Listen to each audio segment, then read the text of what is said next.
My dear brothers and sisters in Christ, good morning. Salamat sa Dios ay nakita gaman kita makaron nga Domingo. Ag pasalamatan naton do Dios sa tanan nga grasya ag blessings sa gintaon na katon. Gabiyong gid puro grasya it kabuhi. Palakpakan naton og Ginoo.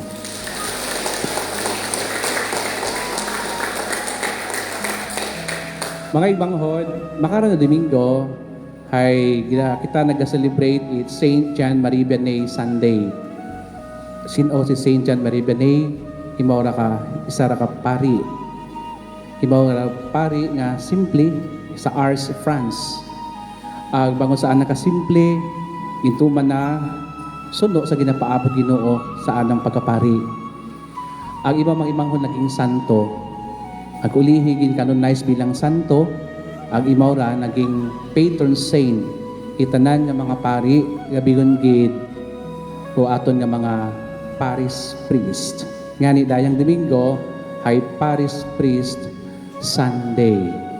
So mga ibanghod, adlaw namon makaron. Kani kami nagapangayo, ako gid nagapangayo kinyo it bugas. Bukod bukas. Pangayo kinyo it padayon nga pagpangamuyo, pagsuporta kami yung gid siya sa aton nga parokya. My dear friends, ano ro pari? Sin oro pari? Para mas maintindihan naton ay hara.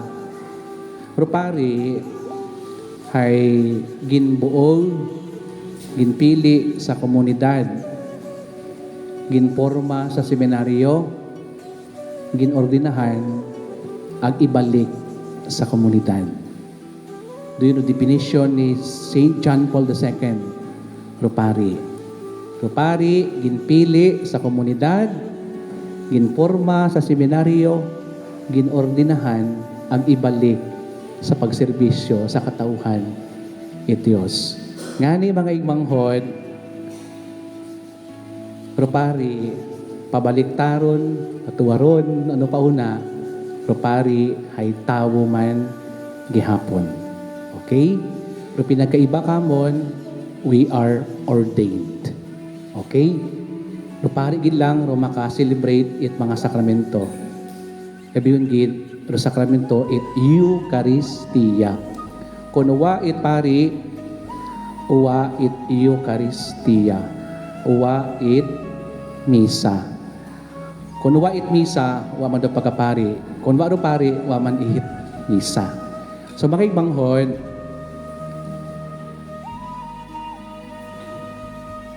kung ano man ng mga kasagaan at pari, kakulangan at pari, aton intindihon, aton patawaron.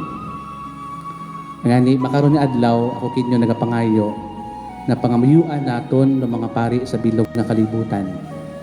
Ng mga pari nga ginagaoy man, parehas man kiniyo, o pari nga masakiton, o mga pari nga retired, o mga pari nga nadugaan, it paggaom, may mga pari man, no, mga imanghod nga medyo naguwiahan sa anang bukasyon, pinagi sa inyong pagpangamuyo, sa inyong pagsuporta, mabahulon na bulig para sa pagpadayon o kabuhi it isa, kabi yung gisaan ng ministry it pagkapari. Ngani mga ibanghod, pangamuyuan naton tutanan nga makaparinan.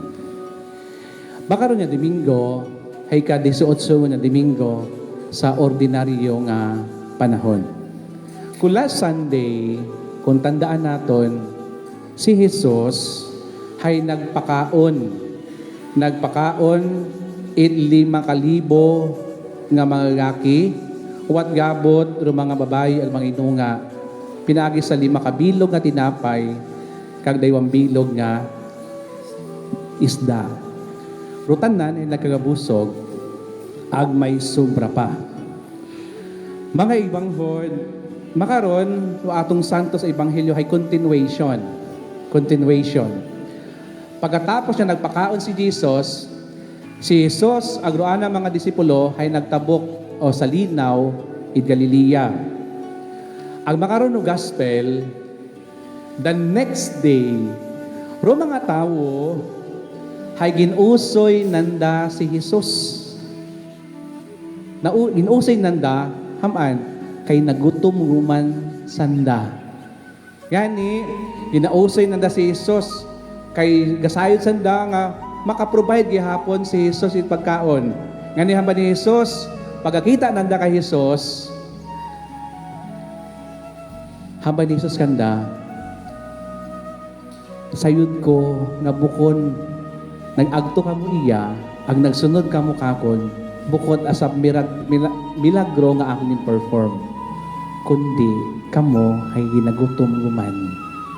Agbangot ka ra mga igmanghod, saan dang kagutom, Jesus uses their physical hunger to point them to a deeper spiritual reality.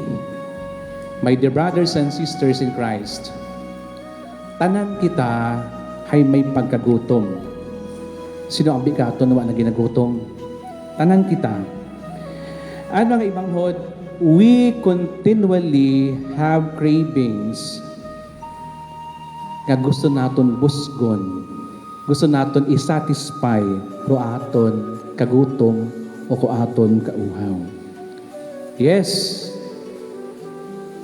may mga pagkaon, crave kita sa mga pagkaon, crave kita sa mga inumon, ang mga imanghod, but the deepest craving na aton ginausoy, ang dapat na pinaka-importante, hayro spiritual one.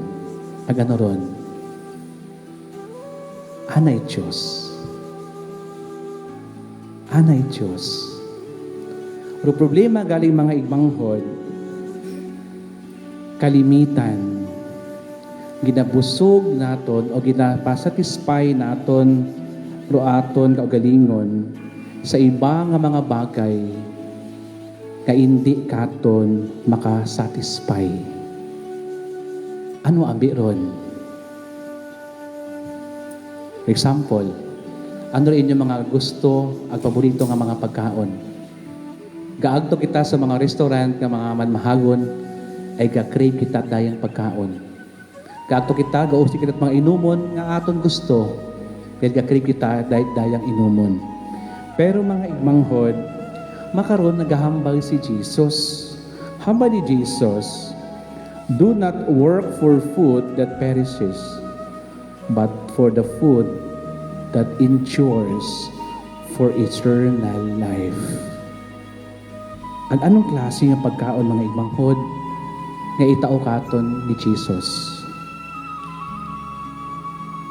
Ruan ang yawas ag tugo. Siin naton makita ron, siin naton baton doon. Iya sa santos nga misa. Duyon hamba ni Jesus. Jesus makes it clear that His flesh is true food and His blood is true drink.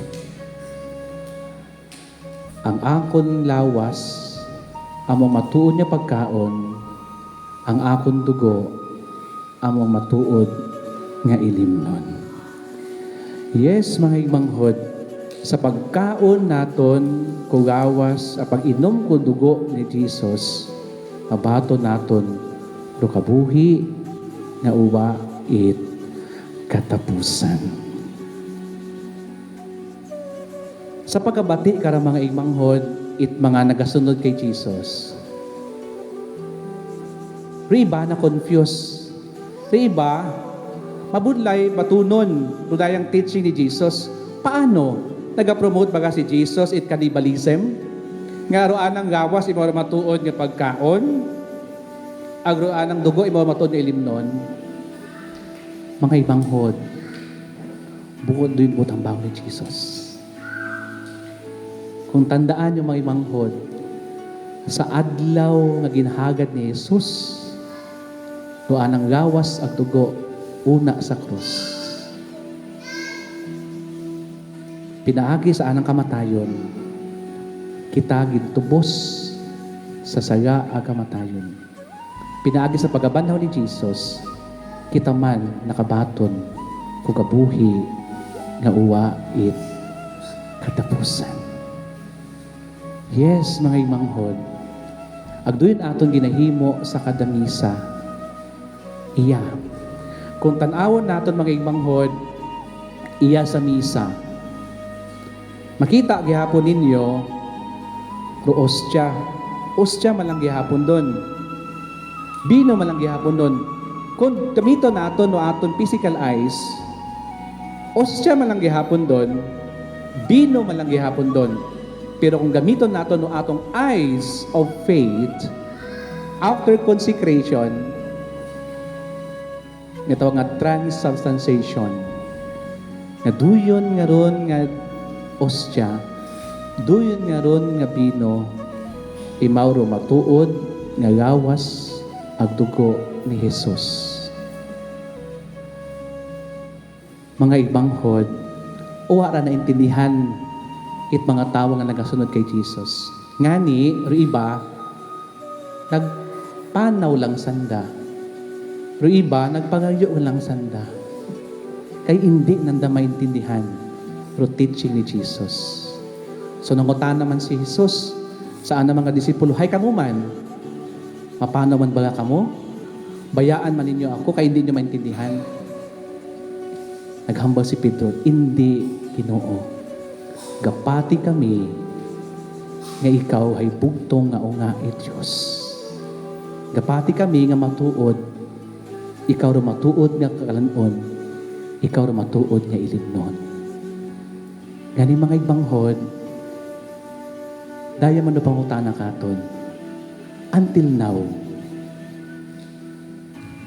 may pagduda pa ba kamo sa misa? May pagduda ba kamo sa Eucharistia? Nagapati ba kamo sa inyong ginabaton ay matuod una si Jesus? Sa una sa communion ng ginabaton? My dear brothers and sisters in Christ, abuon ka nga Eucharistic miracles na natabo. Ako mismo ay nakaagto sa Lanciano, ito sa Italy. Nakita ko mismo, una sa monstrance,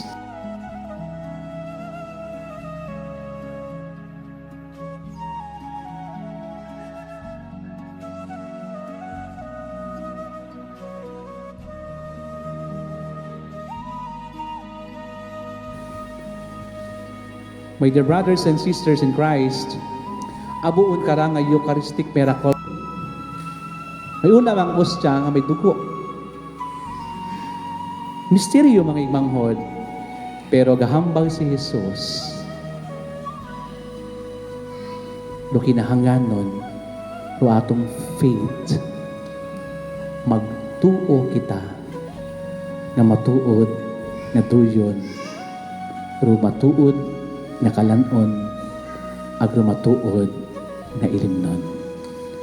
Ngani mga imanghod o kay Kristo, hindi yun dapat kita magduda pa. Bilang Katoliko, bilang Kristiyano, dahil pinaka-importante, do summit ko atong Kristiyanong kabuhi, do Eucharistia. Ngani mga imanghod, kada Domingo, di ba may misa, kung paano ka mo mag-crave sa pagkaon nga ba ni Jesus nagakapanos, dapat mas mag-crave kita sa pagkaon nga nagadakaton sa kabuhi nga uwa it katapusan. Hindi pagabigon nga ro Sunday ay obligasyon, kundi kabigon naton ro Sunday nga kabuhi naton kaibahan si Jesus. Kabay kunta maintindihan naton da, kabay kunta natuuhan naton da. Amen. Please stand.